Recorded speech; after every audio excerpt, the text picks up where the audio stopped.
नाम में कितनी मस्ती है, ये पूछो प्रेम दीवानों से। राधा नाम में कितनी मस्ती है, ये पूछो प्रेम दीवानों से। ये पूछो प्रेम दीवानों से। ये पूछो प्रेम दीवानों से। इस प्रेम के प्याले को प्राणी, इस प्रेम के प्याले को प्राणी एक बार तो पी कर देख जरा। रास्ते में के प्याले को प्राणी एक बार तो पी कर देख जरा। राधा नाम में कितनी मस्ती है, इस राह पे चल कर देख जरा। दुनिया का बन कर देख लिया।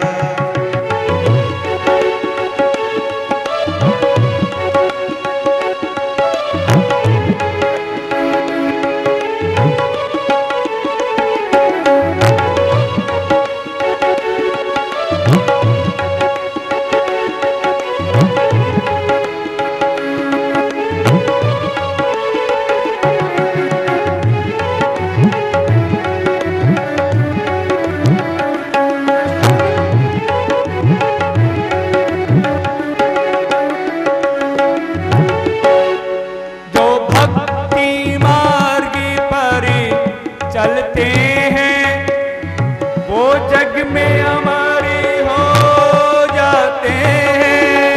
जो भक्ति मार्ग पर चलते हैं, वो जग में अमर हो जाते हैं।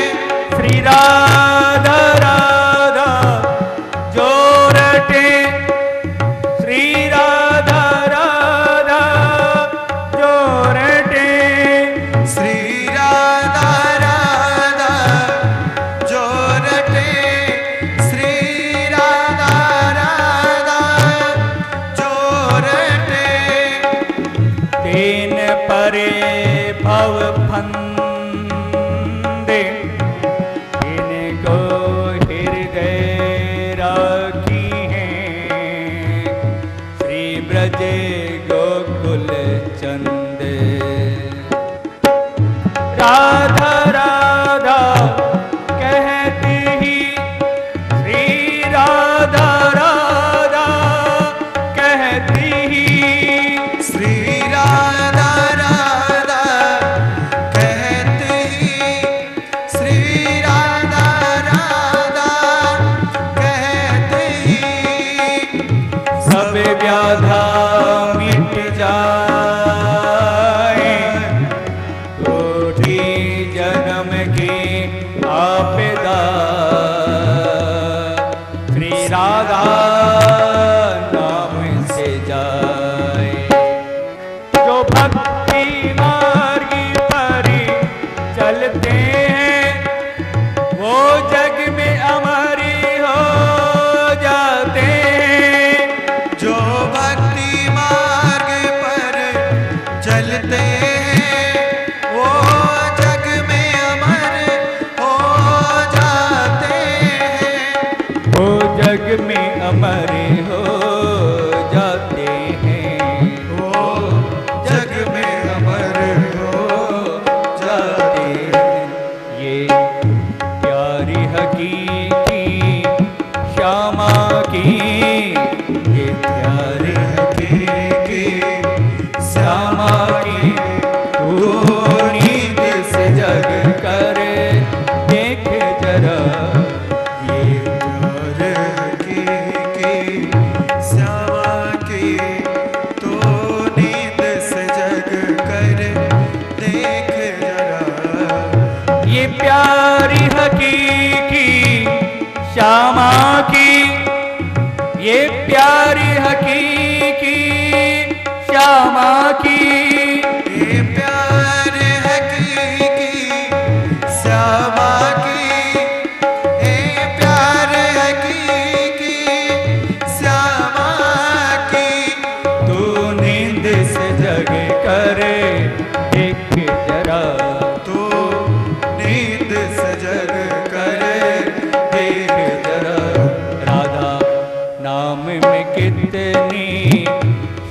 मस्ती है राधा नाम में कितनी मस्ती है इस राह पे चल कर देख जरा कितनी मस्ती है इस राह पे चल कर देख जरा दुनिया का बन कर देख लिया श्यामा का बन कर देख जरा इस राह पे चल कर देख जरा तो नाम सुमिर कर देख जरा एक बार तो पी कर देख जरा तो नींद से जग कर देख जरा। माता जी बहुत भटक लिया आप संसार में, अब आपको संसार में कब तक भटकना है? संसार के विषयों से अपने मन को हटाओ और प्रभु के श्री चरणों में अपने मन को लगाओ।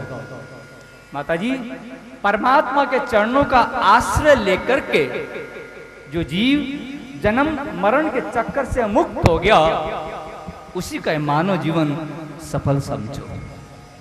इस प्रकार माता देवती को उपदेश देकर के कपिल भगवान माता देवती से आज्ञा लेकर के कलकत्ता में संगम तीर्थ पर आए।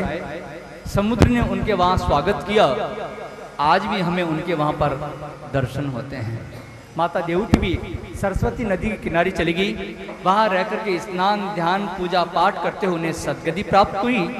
इस प्रकार इस कपिल गीता को सुनने से श्रोता और वक्ता दोनों के अनेक अनेक पाप भस्म हो जाते हैं। इस कपिल गीता को सुना करके इस तीसरे स्कंद को प्रणाम किया गया और चौथे स्कंद में प्रवेश किया गया। चौथे स्कंद में 4 प्रकरण की कथा है, धर्म अर्थ काम और मोक्ष। मनुष्य जीवन के 4 पुरुषार्थ हैं, धर्म अर्थ काम मोक्ष। इन चारों में भी सबसे पहले धर्म आता है, अंत में मोक्ष आता है और बीच में अर्थ और काम आता है। इस क्रम में भी एक रहस्य है। हमारे शास्त्र में यूं ही क्यों कहा जाता है धर्म अर्थ काम मोक्ष? इसको यूं भी कहा जा सकता था अर्थ धर्म काम मोक्ष। इसको यूं भी कहा जा सकता था मोक्ष अर्थ धर्म काम। इसको यूं भी कहा जा सकता था काम अर्थ धर्म मोक्ष। इसको ऐसे क्यों कहा जाता है धर्म अर्थ काम मोक्ष? पहले नंबर पे धर्म, अंत में मोक्ष, बीच में अर्थ और काम। अर्थात मनुष्य के जीवन में धर्म और मोक्ष की प्रधानता है और अर्थ और काम गौण है। पहले नंबर पर धर्म आया, दूसरे नंबर पर अर्थ आया। अर्थात धर्म की मर्यादा में रहते हुए अर्थ को प्राप्त किया जावे। अर्थ की प्राप्ति धर्म की मर्यादा में रहते होनी चाहिए। तीसरे नंबर पर आया काम, अर्थात धर्म की मर्यादा में रहते हुए काम को प्राप्त किया जाए। तो धर्म की मर्यादा में अर्थ और काम को प्राप्त किया जाएगा तो मोक्ष की प्राप्ति स्वतः ही हो जाएगी।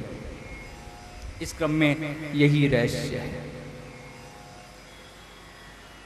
मैत्रेय जी महाराज विदुर जी महाराज की कथा सुना रहे हैं।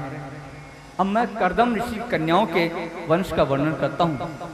मरीचि और कला के यहाँ कश्यप और पूर्णिमा नाम के 2 पुत्र हुए, प्रियव्रत और तानपाद। 3 कन्याएं हुई।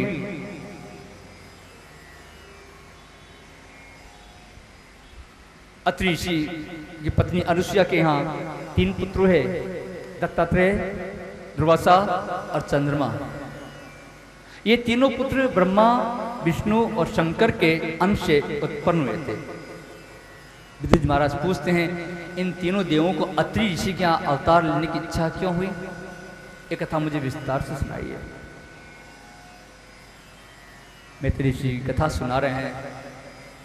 एक समय नारद जी कैलाश पर गए। उसमें शिव जी तो समाधि में बैठे हुए थे और पार्वती जी पूजा कर रही थी। पार्वती जी ने पूजा समाप्त करके प्रसाद के लड्डू नारद जी को दिए। नारद जी ने प्रसाद के लड्डू खाए और कहने लगे, माता जी लड्डू तो बड़े सरस हैं, लेकिन अनुसुईया के घर के लड्डू तो इससे भी ज्यादा श्रेष्ठ हैं। नारद जी पूछते हैं, माता जी ये अनुसुईया के लड्डू इससे भी ज्यादा श्रेष्ठ है। अनुसुईया कहने लगी, नारद ये अनुसुईया कौन है? नारद जी कहते हैं, माता जी आप तो पतिव्रता हो, लेकिन अनुसुईया तो महान पतिव्रता है। ये सुनकर के पार्वती जी के मन में अनुसुईया के लिए ईर्ष्या जागृत हो गई। अनुसुईया मुझसे ज्यादा श्रेष्ठ है। नारद जी के जाने के बाद जब शिव जी समाधि से उठे तो पार्वती कहने लगी, नाथ आप कुछ ऐसा उपाय करें कि अनुसुईया का पतिव्रत भंग हो जावे। शिव जी कहने लगे, देवी दूसरे का बुरा करने पर स्वयं का बुरा होता है, ये अच्छी बात नहीं है। लेकिन पार्वती कहाँ मानने वाली थी। स्त्री हट बड़ी जबरदस्त होती है। स्त्री एक बार हट कर ले तो सूरज को पूर्व की बजाय पश्चिम में उगना पड़ जावे, लेकिन वो अपनी हट नहीं छोड़ सकती है। ऐसा होना है तो ऐसा ही होगा, इसमें कोई रद्दो बदल नहीं है, ये तो पत्थर की लकीर है। शिव जी को झुकना पड़ा। ठीक है देवी, प्रयास करके देखता हूं। इधर नारद जी वैकुंठ में आए, लक्ष्मी जी से मिले। लक्ष्मी जी कहती है, नारद आज बड़े आनंद मग्न दिखाई दे रहे हो, आज क्या बात है? नारद जी कहते हैं, माता जी वैकुंठ की महिमा तो पहले थी, अब तो अनुसुईया के आश्रम के अलावा कहीं जाने की इच्छा ही नहीं करती है। मैं अनुसुईया के आश्रम से आ रहा हूं, इसलिए इतना आनंद मग्न दिखाई दे रहा हूं। नारद जी अनुसुईया कौन है? माता जी वो तो महान पतिव्रता है। ये सुनकर के लक्ष्मी जी के मन में भी अनुसुईया के लिए ईर्ष्या जागृत हो गई। अनुसुईया मुझसे ज्यादा श्रेष्ठ है। नारद जी के जाने के बाद में लक्ष्मी जी ने भगवान विष्णु से ये कहा, प्रभु आप कुछ ऐसा उपाय करें कि अनुसुईया का पतिव्रत भंग हो जाए। कथा तो जीव की है ना, भागवत की सारी कथाएं जीव की कथा है। पार्वती, पार्वती का मतलब बुद्धि, विद्या, ज्ञान। और बुद्धि में, विद्या में, ज्ञान में ईर्ष्या होती है। हर ज्ञानी, हर बुद्धिमान व्यक्ति यही सोचता है इस संसार का सबसे बड़ा बुद्धिमान मैं हूं और तो सब मूर्ख हैं। ईर्ष्या होती है, ज्ञान में ईर्ष्या होती है, बुद्धि में ईर्ष्या होती है, विद्या में ईर्ष्या होती है। लक्ष्मी, लक्ष्मी का मतलब धन, धन में भी ईर्ष्या होती है। संसार का हर धनवान व्यक्ति यही सोचता है इस संसार का सबसे बड़ा धनवान मैं ही रहूं और तो सब भिखारी रहें। नंबर 1 तो मेरा ही आना चाहिए, मेरा हाथ ऐसे रहना चाहिए और सबके हाथ ऐसे रहने चाहिए। धन में भी ईर्ष्या होती है। इधर नारद जी सावित्री के पास में आए। सावित्री को भी इसी प्रकार कहा। सावित्री ने भी ब्रह्मा जी को अनुसुईया का पतिव्रत भंग करने के लिए भेजा। तीनों देव चित्रकूट आए, एक साथ मिले, भेष बदल करके तीनों एक साथ अनुसुईया के आश्रम पर भिक्षा मांगने के लिए आए। आवाज लगाई, आम भगवती भिक्षाम देहि में। अनुसुईया भिक्षा लेकर के बाहर आई। तीनों देव कहने लगे, देवी हम ऐसे भिक्षा नहीं लेते हैं, आप यदि निवस्त्र होकर के हमें भिक्षा दें तो भिक्षा ले सकते हैं। अनुसुईया मन में सोचती है, यदि मैं निवस्त्र होकर के भिक्षा देती हूं तो मेरा पतिव्रत भंग हो जाता है, और यदि मैं भिक्षा नहीं देती हूं तो द्वार पर आए अतिथि खाली हाथ लौट जाते हैं, वो भी महान पाप। अब कथा तो जीव की है ना। भगवान कह रहे हैं कि मुझे निवस्त्र होकर के भिक्षा दो, अर्थात प्रभु हम जीवों से कह रहे हैं कि तुम निष्काम होकर के, वासना रहित होकर के अपना सर्वस्व मेरे चरणों में अर्पण कर दो, तभी तुम मुझे प्राप्त कर पाओगे। यदि मनुष्य के मन में सूक्ष्म से सूक्ष्म वासना भी होगी, तीनों देवों का दर्शन नहीं हो सकता है। अनुसुईया के मन में कोई वासना नहीं थी, तभी तो तीनों देव उसके सामने प्रकट हुए। अनुसुईया ने आंखें बंद की, ध्यान किया, देखा तीनों तो ब्रह्मा विष्णु महेश हैं। अनुसुईया ने तीनों पर हाथ में जल लिया, जल छिड़का, जल छिड़कते तीनों छोटे छोटे बालक बन गए। तब अनुसुईया ने अपने वस्त्र उतार करके उन तीनों को दूध पिलाया। इतनी शक्ति होती है एक पतिव्रता नारी के अंदर। इधर तीनों देवियां सावित्री, लक्ष्मी, पार्वती अपने पतियों के ना लौटने पर उन्हें ढूंढने के लिए निकली। तीनों चित्रकूट पर आई, वहां नारद जी मिले। तीनों नारद जी से पूछती, नारद हमारे पतिदेव सुबह से निकले हुए हैं और शाम होने को आ गई, अभी तक लौट कर के नहीं आए, तुम्हें कुछ मालूम है कि वो कहाँ गए हैं? नारद जी कहते, माता जी पहले